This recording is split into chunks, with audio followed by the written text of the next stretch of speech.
Welcome Flyffers. This is the last video for you guys, and I want to start this video with saying thank you to all of you for the amazing support. We have managed to grow to 7,000 subscribers on such a small game. It was an amazing journey, but it sadly has to end here, and this has nothing to do with the community. I would love to produce videos for you guys, but it's all about Galar and them trying to turn a game that had so much potential into a shit show. And in this video, I will try to explain my thoughts why I quit Flyff Universe and why I'm shifting to Diablo 4. And I will make some examples so you can at least understand why I made this decision and I'm leaving Flyff Universe. So let's start with how Flyff Universe actually released. They released with 2 dungeons that had a 24 to 48 hour cooldown. The dungeons were static. You only had 1 instance able to open at the same time on the server, which resulted in crazy wait times. And now let's compare this with the release of Diablo 4 and their plan. They're having 120 dungeons on release. Those dungeons have no cooldown. You can instantly reset them. The dungeons adapt, so they don't look the same always. They have exchanging bosses. And there's unlimited instances, so no wait times and nothing. Like, the comparison about those, like, if you don't know any of the games, I am 100% sure that everyone would choose Diablo here on the right side. Now let's go into itemization. Flyff Universe is really straightforward. You basically don't need any brain. You are forced into a best in slot gear. So for example, if you are a plate, you're 135 and you want to be 1v1, you will have to farm a Forbidden set. And that's it. There's no more character. There's nothing. That's just plain how it is. There's no options. It doesn't do anything that you like based on your unique playstyle. You just have to adapt to the game. And if we compare this to Diablo 4, you have a really in-depth itemization, but that's not as complicated as Path of Exile, for example. So even for casuals, it's really nice to adapt to. And you're having legendaries with different effects that you can build around. There's so many build varieties. If you're picking a class, it's not like, okay, I'm going to be playing a plate for the rest of my career in Flyff, and all I will do is like left click a monster and wait till it's dead. If you're picking a class, so let's say for example a sorcerer, there's like 10, 20 different builds that you can do with your class without having to reroll, without having to respec. So that's a huge advantage right there. And if we are looking in how the character progression is going, in Flyff you're having your skills at the end. You have everything ready. You have enough skill points to max everything out. There's no big strategy behind the skills that's involved. And the worst part is, like, if you're making a mistake, especially as a newcomer or a free-to-play player, your account sometimes is even like completely ruined because you cannot afford a reset or a read skill that is locked behind a paywall. But if we're looking at this in Diablo 4, we are having a skill tree that makes you do meaningful decisions. So you will never have enough points to get everything in the skill tree. You will actually have to decide and make a build based on your decisions. And the good part is you're not stuck with it. So if you don't like your decisions, you can just press refund. You will get the points back and you can try something else. You have all the flexibility that you need.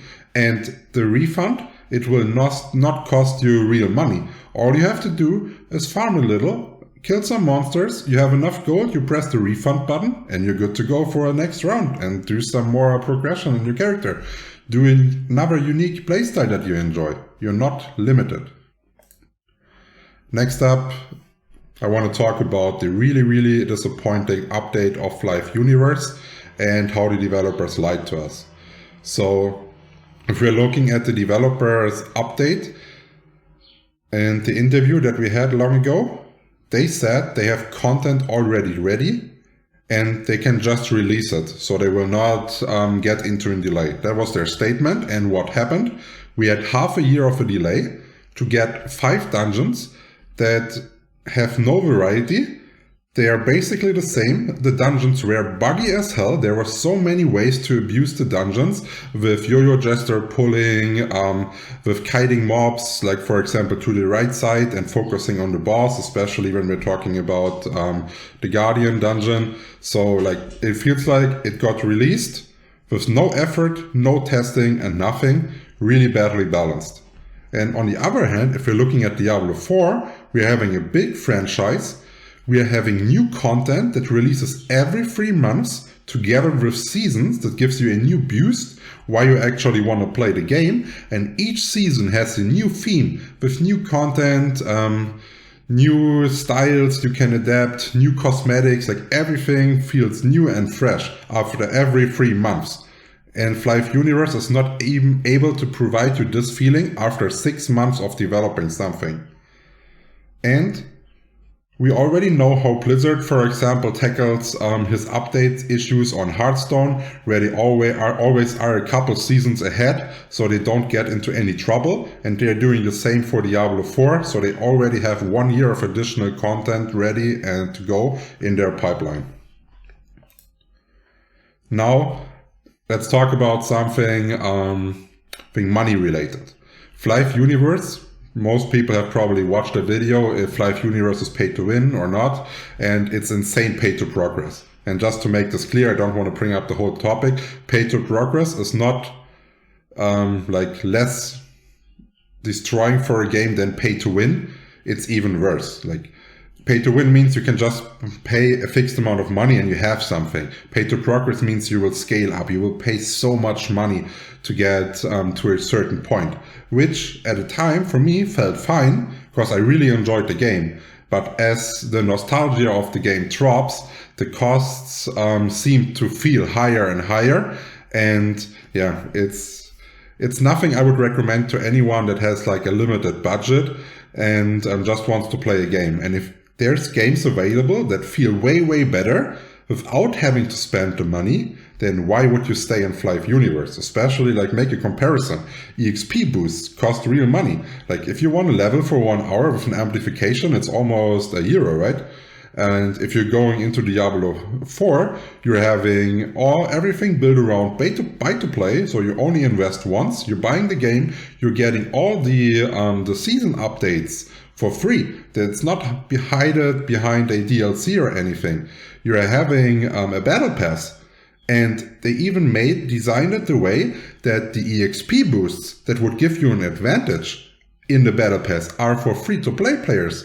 So if you're buying, for example, a premium battle pass, all you get is like advanced cosmetics. So there's no way in Diablo 4 that makes you spend money for anything else than cosmetics or buying the game initially.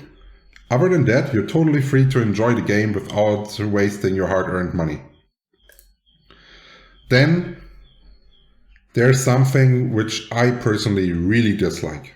I think a developer and a game director, those are people that are the face of the game. They should interact with the community. They should make the community feel that what they are trying to say, that their feedback is welcome and being implemented in the game.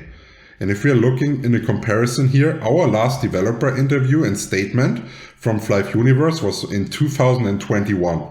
And since then, everything changed, and almost everything that was said in this interview by Ashiro got denied by Gala and basically made him look like a liar, even though I don't think he is a liar and he just got overruled by Gala. But still, it makes it look really bad. And then they started those streams with Piccolo trying to give it a face, and all those streams were really embarrassing, looked extremely unprofessional. It was just a whole mess. And on the other hand, in Diablo 4, developers are permanently in touch. They are traveling around and they're organizing interviews where fans can ask them questions. They are answering in real time. They are doing regular streams to keep everyone up to date with the development. Like there's constantly new information being fed to the players, like keep the hype up. It's just amazing. Even though the game is not fully released yet, we've only had a couple betas. It feels like the directors are more engaging with the community than on a game that has been released for almost a year now. Yeah. And now we've talked about pay to progress. I want to do something more specifically regarding the upgrade. So upgrading is like the most important part in Flyff Universe. It is where the power comes from.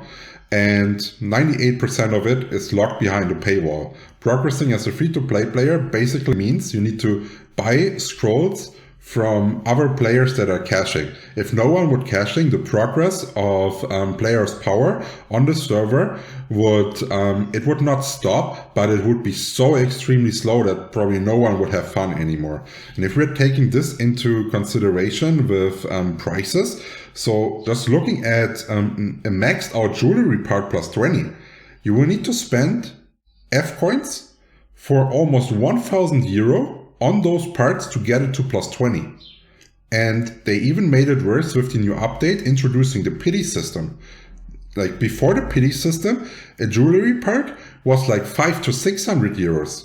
And now with a system, they're trying to screw the people over and scam them. They increase the average upgrade cost even more with a pity system that's supposed to favor the people. Like that's just a big fucking scam. And then now, if we're comparing this to Diablo 4 again, where upgrading and your power is only related to your farming in-game, you can basically achieve the max gear, the strongest character without spending a single cent. The time you invest into farming determines how good your character is, your strategy on upgrading and all this kind of stuff. It just feels like a natural progression and not a forced progression where it's highly dependent on like those crazy lucky numbers where you have a 0.1% chance to get anything. Right here, we have an example. If I want to upgrade my jewelry, all I have to do is I go there, I know exactly what crafting materials I need to farm, how much gold I need to farm, and then I have the upgrade guaranteed. And that's how they're balancing it. No more RNG god praying that you need to actually advance in the game you like.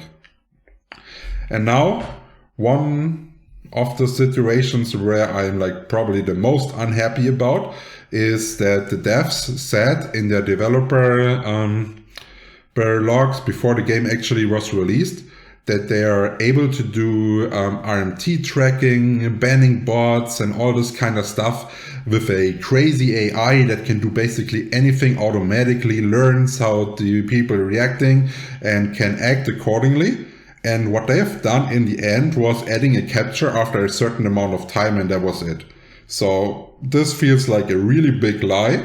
And they didn't solve one of the biggest problems Flyff ever had, and this is bots and real money trading. And then on top of this, the items are not soulbound. That basically means every item is tradable all the time. So yeah, there's a ton of sites where you can buy, sell your characters, buy tenure and all this kind of stuff. And this ruined the whole economy got ruined by this. And if we're looking at the same problem that every MMO or online game has, Diablo 4 found a solution, while Flyff Universe claimed to have a solution and just lied and failed horribly. And in Diablo 4, they just went like this. The crap items, those are tradable, right? Because they don't really care about it. But the endgame items, the items that have the real good stats, they are all account bound, which means there is no real market for all those gold selling websites to go crazy on there with their bots. They will not be able to farm anything of value and sell it to other players.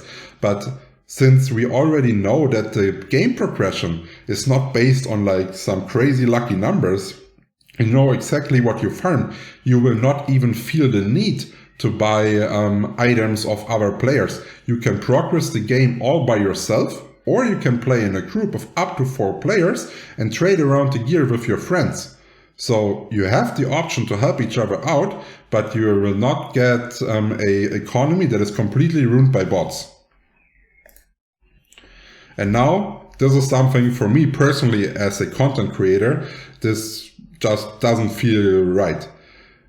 Flyff Universe just spits in the faces of all people that are investing time, that are trying to promote the game, that are trying to help the community.